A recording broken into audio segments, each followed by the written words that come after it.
Hey guys, welcome back to the last part. In the previous two videos, we completed the GUI part and we saw the functionality of how to highlight these keys. Now let's see the functionality of these three buttons. So first of all, let me just provide a functionality to this exit button. Whenever I will click this exit button, this window should be closed. So come to this exit button. Here we have to provide a command. So whenever you will click the exit button, this particular command will be executed. And here I simply want to close my window, so I'll simply write root.destroy like this without parentheses. Let's see. If I click on this exit button, you can see our window is closed, right? So we are done with the functionality of this exit button. In my original project, I do not have this title bar. So let's see how we can remove it. So inside this themed TK class, we have a method that I'm going to use here with the help of this root object, root dot override redirect. And here I'll pass true as a value. So this will simply remove our title bar. Let's see. Now you can see I do not have any title bar. And if you want to close this window, you will have to click on this exit button. Now what I want, when I click on this start button, elapsed time value should increase by 1 after 1 second and this remaining time value should decrease by 1 after 1 second. So basically we will have to create a timer. So let's see. Here I'm going to provide a comment that this is the GUI part and here I'll be adding the functionality. So this is the functionality part. So here I'm going to create a function start timer. So let me just pass for now and let me tell you one thing. Right now if you see this text area is disabled, means we will not be able to type anything inside this text area. So what I want, whenever I click on this start button, I want to make the state of this text area back to normal so that we can start typing inside it. Let's see. So instead of pass, so to make the state back to normal, I'm going to use this object variable text area dot config method, and inside this I'll pass state keyword argument and I'll make the state back to normal. Let's see. If I click on this start button, nothing is happening. The reason is because I have not provided command to this start button. Means this function is not getting called from anywhere. We have just defined it. So let's call it. So here I'm going to provide a command equals to start timer. So whenever you will click the start button, this start timer function will be called. Okay, let's see. Now if I click on the start button, you can see our text area is now back to normal and we can type inside it. One more thing, if I rerun this code and click on this start button, you can see our cursor is not blinking on this text area. So I want, whenever I click on this start button, our cursor should automatically blink at this position on the left hand side. So inside this start timer function, I'll write text area dot focus method. So whenever you will click the start button, the cursor will be automatically placed on the text area with the help of this focus method. Let's see. When I click on the start button, you can see the cursor is automatically blinking here. For timer, I'm going to use a loop here that will be executed 60 times. And this elapsed time will be increased by 1 and this remaining time will be decreased by 1 at the same time. So I'm going to use a for loop here for time in range 1,61. Inside this time variable, if you want values from 1 to 60, then inside this range function you will have to pass 1,61. So the range will be 1 to 60. This 61 is excluded here. So now I will simply update the text of my elapsed timer label that we created. So I'll use .config method to update the text, and here I'll pass text keyword argument and the value will be this time variable. Let's see. So if I click on this start button, you will see this elapsed time value will change here. See, the elapsed timer label value is changed to 60. The for loop executed so fast that we were not able to see values getting increased from 1 to 60. So I'm going to provide some execution delays so that you are able to see the values getting increased from 1 to 60. So I'm going to use a sleep method. So I'll simply import from time import sleep, and here I'll simply provide a execution delay of 1 second, and after 1 second I'll simply update my window so that we are able to see the updated values on this elapsed timer label. Let's see. If I click on this start button, you can see elapsed timer value is getting increased by 1. Now let's see how we can decrease this remaining time by 1. So here I'm going to create a variable total time equals to 60. And now let's see how we can get the remaining time. So I'll create a variable remaining time equals to total time minus this time variable. Okay, so total time is 60. When the loop will run for the first time, 60 minus 1 is 59. Inside this remaining time, we will have 59 value. And now let's update the remaining timer label. So I'll write here remaining timer label dot config method to update the text equals to remaining time. Let's see. If I click on this start button, you can see the elapsed time is getting increased by 1 and the remaining time is getting decreased by 1. I hope you understood this logic. Now let's see the logic of how to count words per minute, total words, wrong words, and accuracy percentage.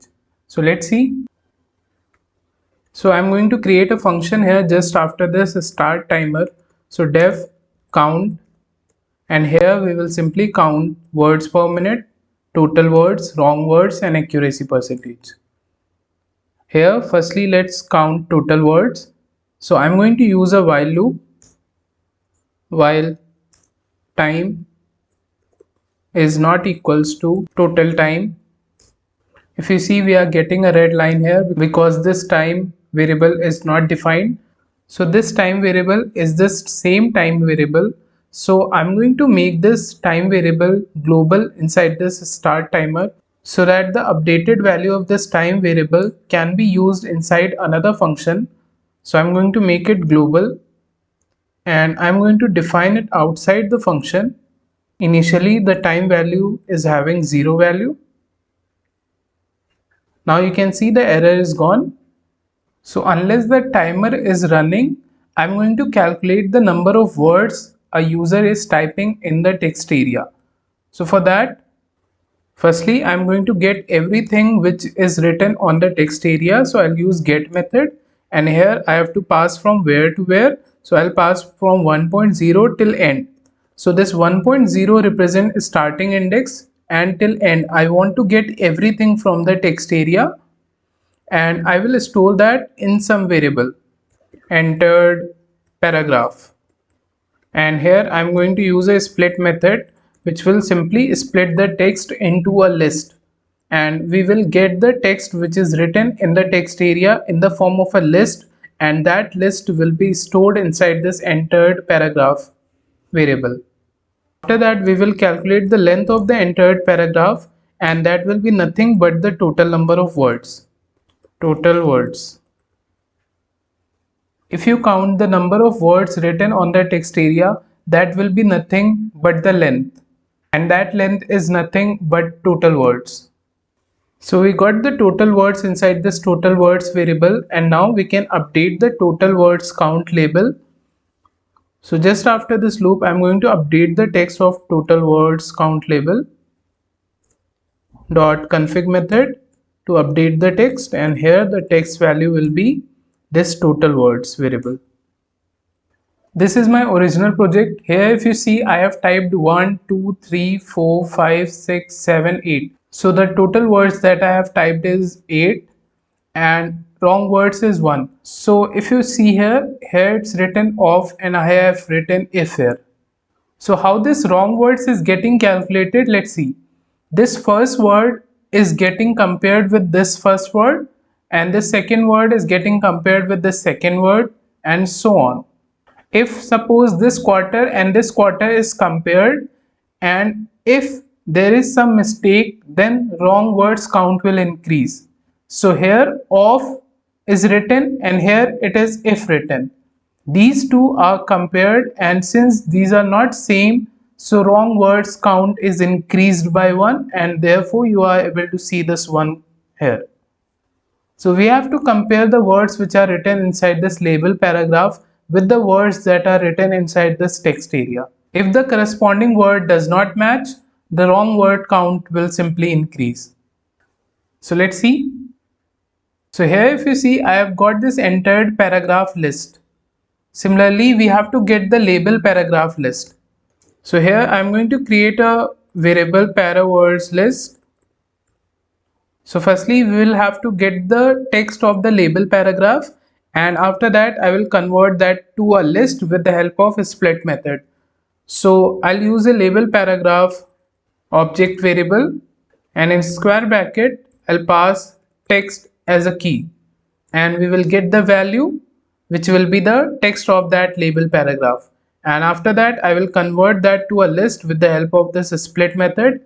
So we have this para words list and we have this entered paragraph list, and now we can compare each word of this para words list and this entered paragraph list. So I'm going to use a loop here for pair in zip function. To this zip function I'm going to pass two arguments, para words list comma entered paragraph. So what this zip function will do, it will take one word of this para word list and one word from this entered paragraph, and it will zip them into a tuple, and similarly the second word of this para word list and second word of this entered paragraph, and it will zip them into a tuple, and so on. Then I'll keep all those tuples in a list like this. When this loop will run for the first time, this pair variable will hold a tuple in which we will have first word of this para word list and first word of this entered paragraph.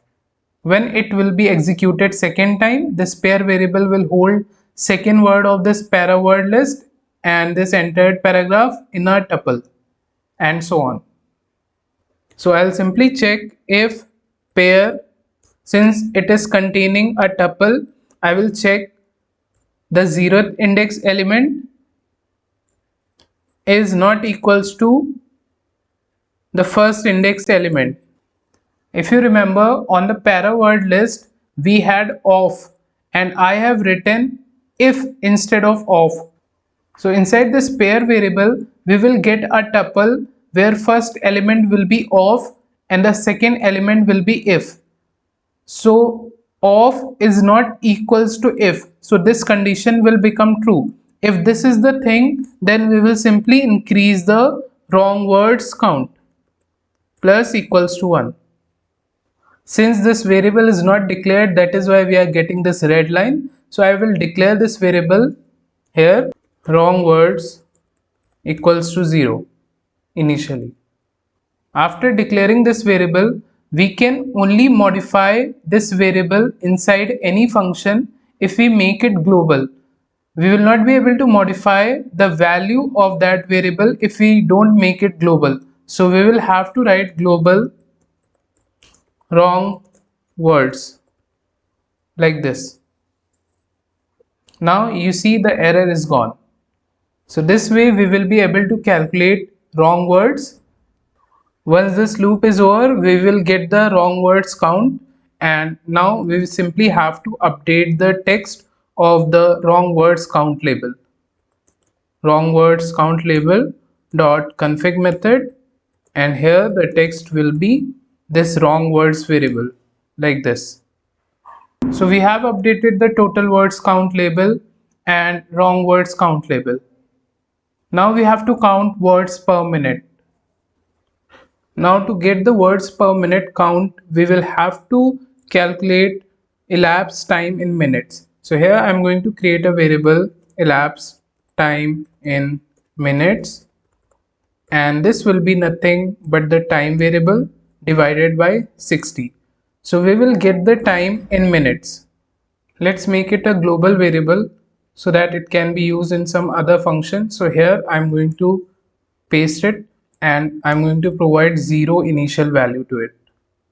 And now words per minute will be nothing but total words minus wrong words, because words per minute is nothing but the correct number of words that you are typing per minute.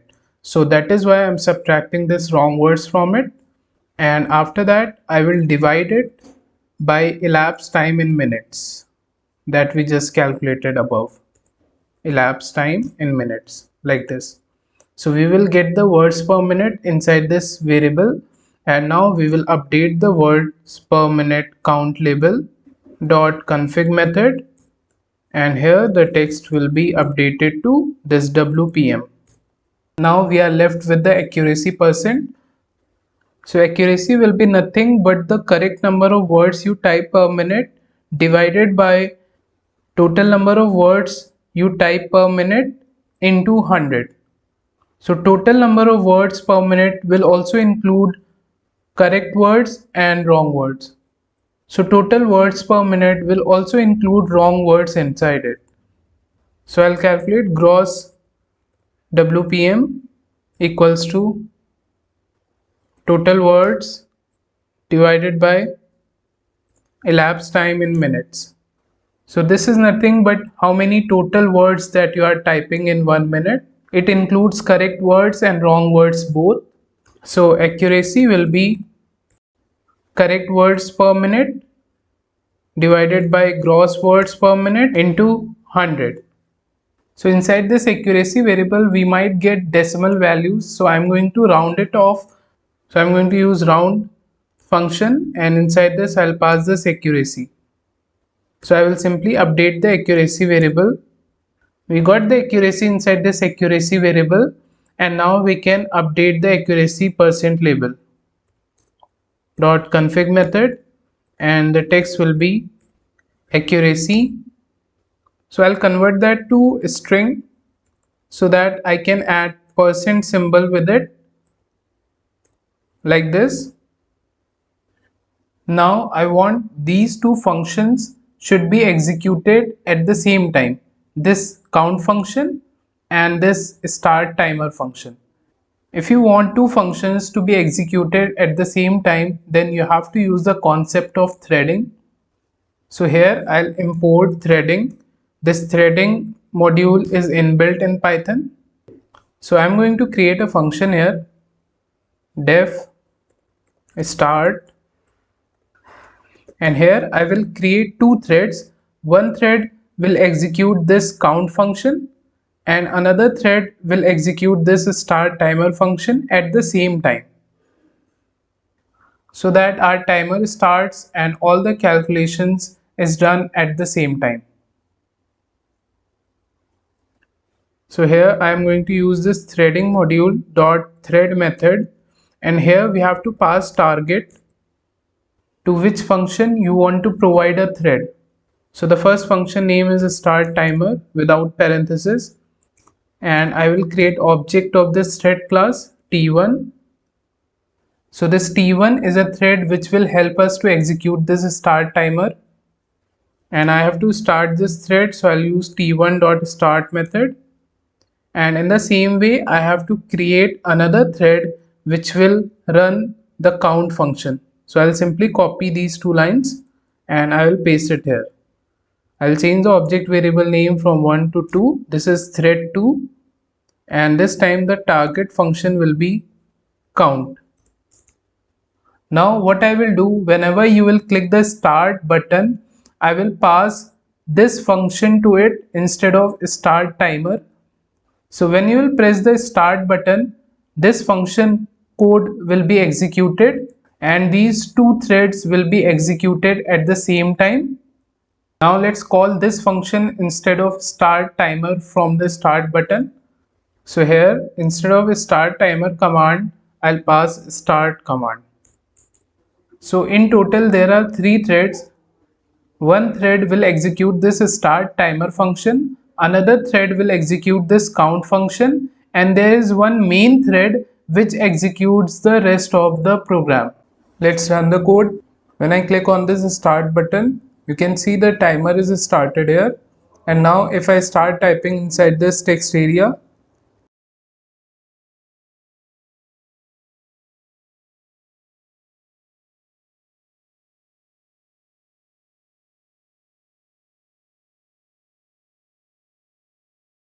here you can see in 1 minute I have typed total words 29, out of which one word is wrong.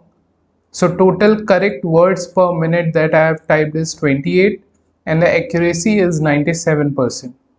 Now what I want, once this timer is over, I want to disable this text area so that after the timer is over, we are not able to type anything inside this text area. And I also want to make the state of this reset button back to normal so that once the timer is over, I can reset everything here. So once the timer is over, I will make the state of text area back to disabled.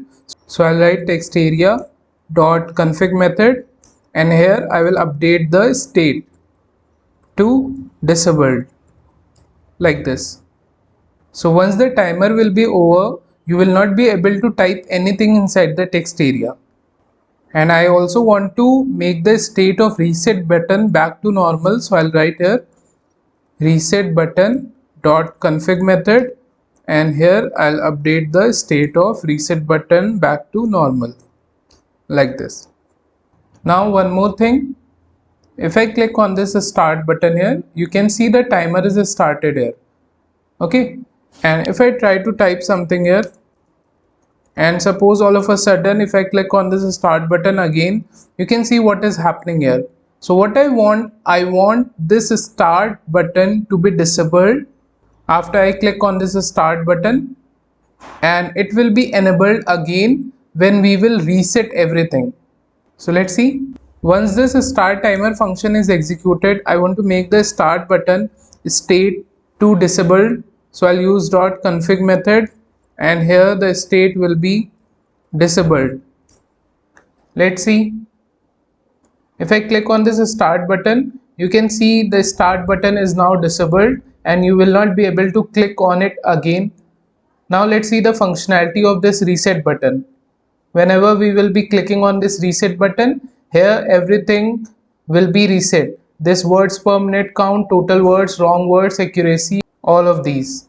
Let's see. Here I am going to create a function def reset. So inside this reset function, firstly I am going to make the state of start button back to normal, so that whenever you will click the reset button, start button state will be normal, so that you can restart your typing. So I'll write start button dot config method, and the state will be updated to normal like this. And also I'll make the state of this reset button back to disabled, so that in between you cannot reset, so state will be disabled. Now if there will be anything written on the text area, I will have to delete that once I click on the reset button. So firstly I'll have to make the state of that text area back to normal, then only we will be able to delete anything. So I'll use state equals to normal. Once the state is normal, now you will be able to delete anything from the text area. So I'm going to write text area dot delete method, and here you have to pass from where to where. So 1.0 till end. I will delete everything. And once I delete everything, I'll make the state back to disabled again. So I'll write text area dot config, and again the state will be disabled. So at the start you will see the state is disabled. When you will click the start button, again the state will become normal. Now when I click on the reset button, I also want to change the text of the elapsed timer label. I'll set back to 0. So elapsed timer label dot config, and the text will be back to 0. Similarly, remaining timer label, accuracy percent, words per minute count, total words, and wrong words. So I'll copy the same text here and here I'll simply change the variable names. This one will be remaining timer label. After that, words per minute count label, then accuracy percent label, after that total words count label, and then wrong words count label, like this. And this is extra, so I'll delete it. And we also have to change this time variable value to 0 and this elapsed time in minutes value to 0, so that everything is reset. So here at the top, I'll firstly have to make those variables global. So global time comma elapsed time in minutes, and then I'll change the values back to 0. Elapsed time in minutes equals to 0. So all the modification that is done here and here will be reset back to 0.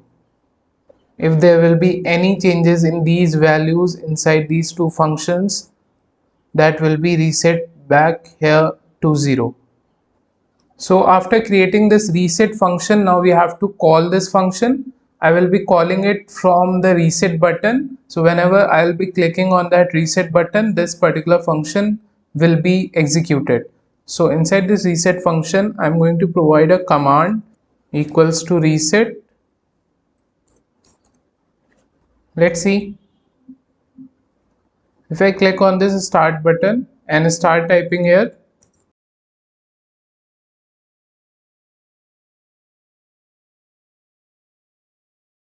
now you can see our reset button is enabled and our start button is disabled. If I click on this reset button, you can see everything is deleted from the text area. Here all the labels are reset back to 0. The start button is enabled, and by clicking on it we can restart this master typing like this. I hope you understood this. We are done with the master typing project. Thank you for watching. See you in the next project.